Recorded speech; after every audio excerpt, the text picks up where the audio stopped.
कभी कभी एक छोटा सबूत भी पुलिस के हाथ जब लग जाती है तो केस सॉल्व करने में बहुत आसानी हो जाती है। ऐसे ही एक कहानी मैं आप लोग को सुनाने जा रहा हूँ, जिसमें एक पत्नी की छोटी सी गलती से उसका पति और उसके जितने भी साथी रहते हैं सब पकड़े जाते हैं। 1 या 2 किलो सोना चोरी का ये मामला नहीं है, कुल मिलाकर 40 किलो सोना चोरी होता है। और आज के टाइम में उस सोने का दाम लगभग 28 करोड़ है। और उसका पति सोना चुराता भी है और उसको छुपा भी देता है, लेकिन किसी को कानो कान खबर नहीं होता है। लेकिन उसकी पत्नी बस एक गलती करती है और उसका पति पकड़ा जाता है। तो चलिए पूरी कहानी को इस वीडियो के माध्यम से बताएंगे। उससे पहले आप लोग से रिक्वेस्ट करते हैं, अगर आप हमारे चैनल पर नए हैं तो चैनल को सब्सक्राइब, लाइक, शेयर, कमेंट करना मत भूलिएगा। तो नमस्ते, आदाब, सत श्री अकाल। आज की जो मैं सच्ची घटना आप लोग को सुनाने जा रहा हूँ, ये घटना, ये कहानी बेंगलोर से शुरू होती है। बेंगलोर में एक जगह है, वहाँ पे एक बैंक है जिसका नाम है मुथुट मिनी फाइनेंस बैंक। जो लोग गोल्ड लेते हैं और ब्याज पे पैसे देते हैं और गोल्ड गिरवी रखते हैं और उसके बदले में पैसे देते हैं। पूरा देश में इनका हर जगह एक छोटा मोटा बैंक सिस्टम है जो गोल्ड लेते हैं और देते हैं, नामी बैंक में भी गिना जाता है। बेंगलोर के ही एक इलाके में ये बैंक था जिसके मैनेजर थे इसाक जॉन, जो हमेशा अपने घर से अपनी स्कूटर पर इस बैंक में आते थे और जाते थे। और एक दिन ऐसा होता है कि इसाक जॉन 1 जून 2009 की सुबह आते हैं और सुबह आने के बाद जैसे हर दिन वो अपने बैंक में आते थे और शाम को चले जाते थे, ऐसे ही शाम के टाइम वो जाने लगते हैं और अपना जो चाबी रहता है वो अक्सर स्कूटर के नीचे छुपा के रखते थे क्योंकि घर भी पास में था तो स्कूटर का वो उपयोग करते थे। लेकिन जैसे ही वो 1 जून 2009 को शाम के टाइम में जब अपने घर जा रहे थे, तभी अचानक एक बाइक से उनके बाइक में टक्कर हो जाती है और छोटा सा एक एक्सीडेंट हो जाता है। एक्सीडेंट होने के बाद जो इसाक जोन रहते हैं उनको भी चोटें आई हो रहती है और जो दूसरा बाइक वाला था उसको भी चोट आई रहती है। अब वो दूसरा बाइक वाला वहाँ से भागता नहीं है और उनके पास जाता है, इसाक जोन के जो मैनेजर होते हैं, और उनसे बोलता है कि आपको चोट ज़्यादा तो नहीं लगी है, चलिए मैं आपको हॉस्पिटल लेके जाता हूँ। तभी वहाँ से एक कार जाती है, कार वहीं पर रुक जाती है। कार बोलती है कि आप लोगों को चोट ज़्यादा लग चुकी है, चलिए मैं आप लोग को यहीं पास के हॉस्पिटल में एडमिट करा देता हूँ। इसाक जोन बार बार बोलते हैं नहीं जाना नहीं जाना है, लेकिन चोट थोड़ा बहुत आई रहती है, वो भी चले जाते हैं। अब इसाक जोन को क्या पता रहता है कि ये सोची समझी एक्सीडेंट किया गया है, सब लोग मिले हुए हैं कार और बाइक वाले। अब इसाक जोन कार में बैठ जाते हैं, जो दूसरा वाला स्कूटर रहता है वो भी कार में बैठ जाता है और वहीं पे बाइक को छोड़ दिया जाता है।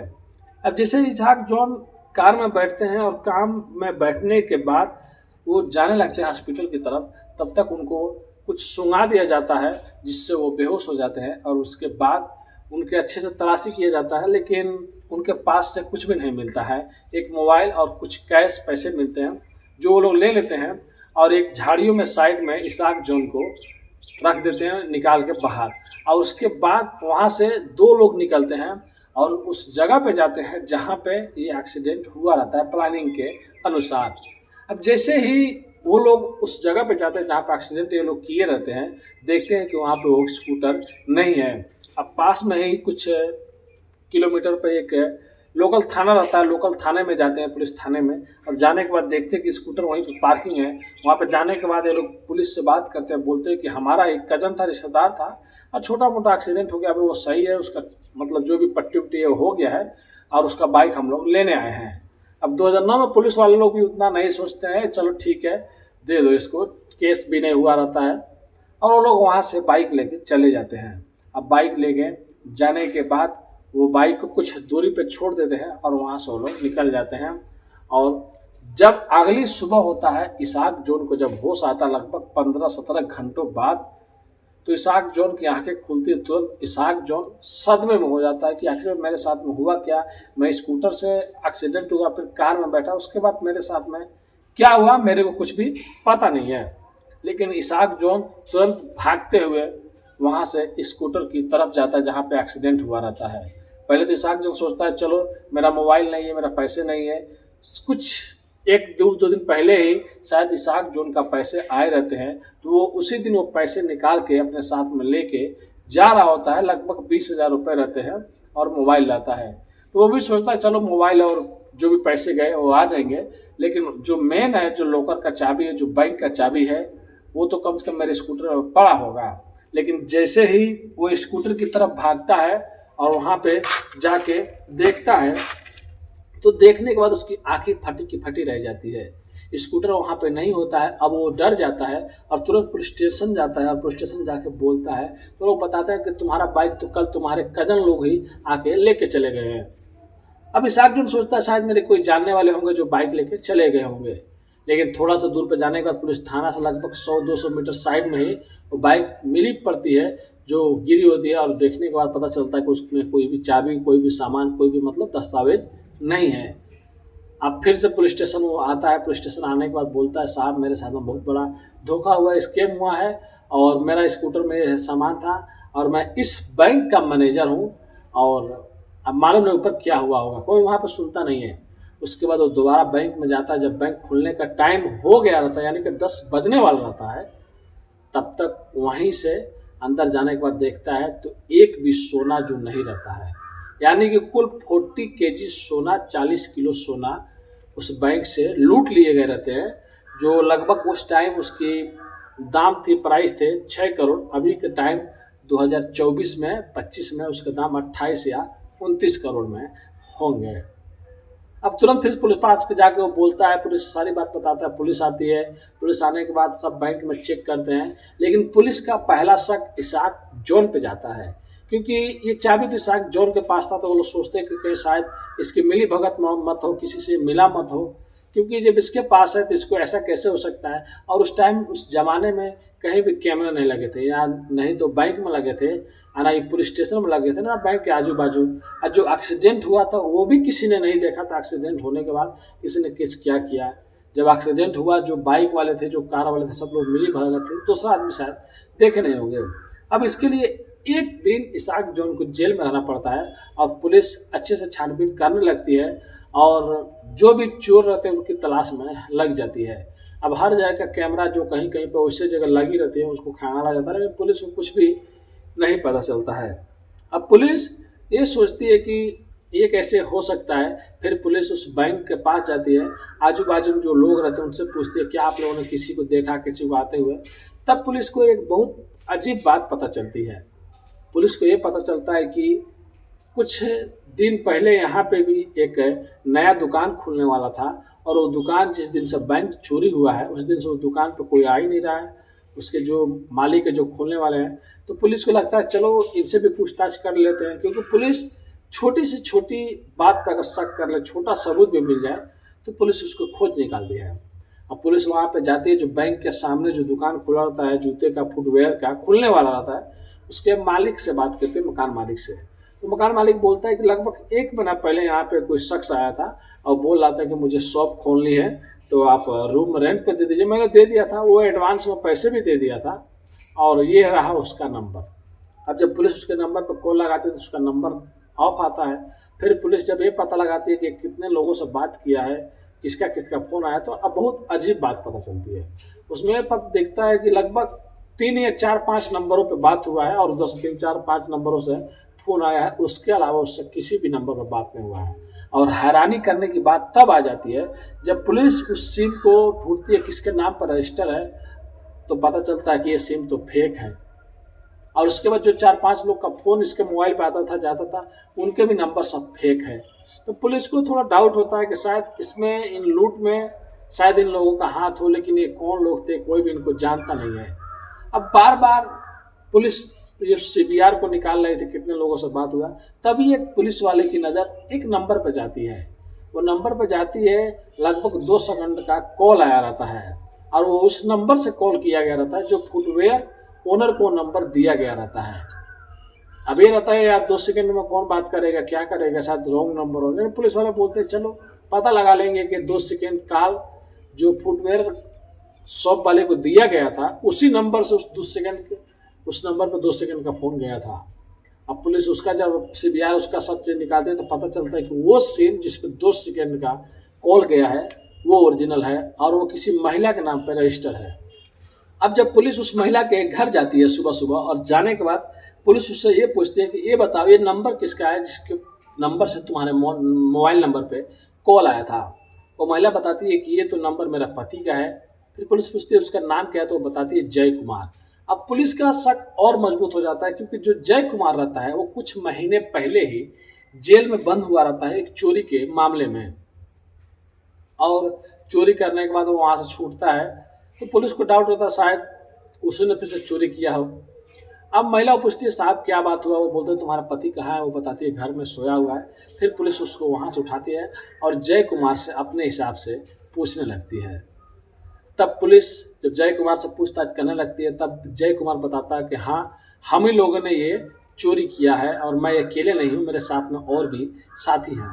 जय कुमार बताता है कि जब मैं जेल में गया था तो वहाँ पर मुझे से कुछ और चोर मिले थे जो मेरे से बोल रहे थे कि ये सब छोटा मोटा चोरी करके कुछ भी फायदा नहीं हो रहा, चलो बड़ा कोई हाथ मारते हैं। तो हम लोग एक जो मुथूट मिनी फाइनेंस बैंक है उसके कई दिन चक्कर लगाए, लगभग 1 महीने तक उसके नकल किए, उसको देखे, उसकी रैंकिंग की, कितने लोग हैं, कितने लोग अंदर रहते हैं, कौन कब जाता है। उसके बाद हम लोगों ने सोचा उसके सामने एक शॉप ले लिया जाए जो दुकान के नाम पे, और हम लोग अच्छे से उस बैंक पे नज़र रखेंगे कौन कितने बजे आता है। इसके लिए मैंने एक रेंट पे दुकान ले लिया था और उसमें जो बनता है चौकट वौकट जो मेज उज वही सब बनवा रहा था, मैं दुकान नहीं खोला था। और हम लोगों ने फेक सिम भी लिया था और उसके बाद हम लोगों ने चोरी किया। लेकिन साहब इतना बता दो कि आप मुझे पकड़े कैसे। तब वो बताता है कि तुमको पकड़वाने में तुम्हारी बीवी का ज़्यादा हाथ है। फिर उसकी बीवी से जब पूछा जाता है तो बताती है साहब मेरे को कुछ भी मालूम नहीं है, ये तो कुछ दिन पहले आए और रात को जब सोए थे तो मैंने देखा कि इनके पास तो 2 फ़ोन है, एक फ़ोन हमेशा पहले से रहता है तो दूसरा फ़ोन किसका है। फिर मैं देखने के बाद जब दूसरा फ़ोन उठाई तो उसमें देख रही हूँ इनके में दूसरा नंबर भी लगा है, तो मेरे को कुछ डाउट हुआ कि शायद ये कहीं और पे बात तो नहीं कर रहे हैं। इसके लिए मैं अपने मोबाइल पे 2 सेकंड का कॉल उनके मोबाइल से की और उनका नंबर मेरे मोबाइल में छप गया। और मैं ये सोच रही थी कि देखती हूँ ये कब तक मुझे नहीं बताते अपने बारे में, अगर जिस दिन बताएंगे तो मैं इस दिन बताऊँगी कि आपका नंबर मेरे से पहले से पता था। बस वो 2 सेकंड का फ़ोन जो गया रहता है बीवी के मोबाइल पे, जो बीवी ने किया था वही उसके पति के लिए जोखिम बन जाता है। अब पुलिस पूछती है और बताओ कितने लोग हैं, कहाँ कहाँ रहते हैं, तो बताता साहब अभी तो मुझे कुछ पता नहीं है वो लोग कहाँ कहाँ गए, लेकिन हाँ 6 महीने बाद हम लोग को जहाँ मिलना है वो जगह मेरे को मालूम है। वो बताता है कहाँ मिलना है, वो बताता है शिमला में हम 6 महीने बाद मिलेंगे और वो लोग बोल के गए हैं और मैं ही उन लोग को लीड करता हूँ। 6 महीने बाद वो लोग जो मेरा घर का रजिस्टर्ड नंबर है, मेरा नंबर है, उस नंबर पे वो लोग फ़ोन करेंगे। अब पुलिस इनको यहाँ से उठा लेती है और 6 महीने तक इंतज़ार करती है, और जिस दिन इन लोग को मिलना तय हुआ रहता है मतलब वो लोग घर के नंबर पर कॉल करेंगे, किसी को कभी कुछ पता नहीं चलेगा। तो उस दिन पुलिस भी वहाँ पर रहती है और मनाली सब चोर को वहाँ पे लेके जाया जाता है जो ये रहता है, और इसके और भी जो चोर लोग रहते हैं वो भी मनाली आते हैं और एक ही रेस्टोरेंट में बेंगलोर पुलिस सबको दबोच लेती है। जो लोग पार्टी करने आए होते हैं सब पानी पार्टी पे फेर देते हैं, उनका पार्टी का मज़ा सब बिगाड़ देते हैं और उनको वहाँ से फिर वो लोग उठा लेते हैं। उठाने के बाद उनसे भी पूछताछ करते हैं तो पता चलता है कि हाँ ये बात सही है, वो लोग भी चोरी में पूरा हिस्सेदारी लिए थे और शायद कुछ गोल्ड कुछ सोना वो लोग बेच भी दिए थे। पूरा सोना गोल्ड नहीं मिलता है, कुछ केजी कम मिलता है। फिर बाद में जब तहकीकात होता है तो पता चलता है कि एक इंस्पेक्टर भी रहता है जो उन लोग से मिला हुआ था और उन लोगों से बोल रहा था कि तुम लोग सही से बता दो, तुम लोग और जो गोल्ड बेचे हो कि रखे हो तो तुम्हारा केस हम लोग कमज़ोर करा देंगे और उसके बाद तुम लोग जल्द से जल्द छूट जाओगे। जैसे ये बात प्रशासन को पता चलती है, उच्च अधिकारियों को पता चलती है, वो लोग भड़क जाते हैं और उस पुलिस वाले को भी सस्पेंड कर देते हैं और उसके बाद जय कुमार और इन लोगों को सबको उठा के जेल में डाल दिया जाता है। फिर इनके ऊपर चार्जशीट बनाया जाता है जो ये लोग किए रहते हैं। उसके बाद लगभग 2023 में सेशन कोर्ट का फैसला आता है कि इनको 10 साल की सज़ा सुनाई जाए और उसके बाद इनको जेल में रखा जाए। तब तक ये लोग 2009 से 2023 के बीच में लगभग कई बार ये लोग बेल ले चुके हुए और 10 साल की सज़ा काट लिए होते। उसके बाद ये लोग फिलहाल निकल के अपनी ज़िंदगी में अच्छे से घूम रहे हैं और खुशहाल हैं। तो शायद दोबारा ये लोग वैसा काम मत करें, लेकिन आप लोग सोच सकते हैं बस उसकी पत्नी की एक गलती की वजह से उसका पति पकड़ा गया। अगर शायद ये केस इतना उलझा हुआ था, ना कोई सीसीटीवी कैमरा, ना कोई देखने वाला, ना कोई गवाह। शायद उसकी पत्नी 2 सेकंड का कॉल नहीं करती तो शायद उसका पति और उसका गिरोह कभी भी पकड़ा नहीं जाता। तो आज की कहानी इसी पे खत्म करता हूँ, बंद करता हूँ। उससे पहले आपको से रिक्वेस्ट करता हूँ, आप लोग कहीं भी रहे तो स्वस्थ रहें, सेफ रहें, अपने फैमिली का ख्याल रखें। अगर आप मेहनत करते हैं तो एक ना एक दिन आप कामयाब जरूर होंगे। तो कोई भी ऐसा रास्ता इख्तियार मत कीजिए, ऐसा रास्ता मत चुनिए जिससे आपको या आपके परिवार को कठिनाई सहनी पड़े, क्योंकि कानून के हाथ बहुत लंबे होते हैं। आप लोगों ने फिल्म में भी सुना होगा। इसीलिए अगर आप कोई गलत काम करोगे तो आज नहीं तो कल पकड़े जरूर जाओगे और उसकी सज़ा आप लोग को जरूर मिलेगी। बोलते हैं ना, जैसी करनी वैसी भरनी। तो मिलते हैं फिर से नेक्स्ट वीडियो में कुछ अच्छी कहानियों के साथ। अभी के लिए अलविदा लेते हैं आप लोगों से। धन्यवाद।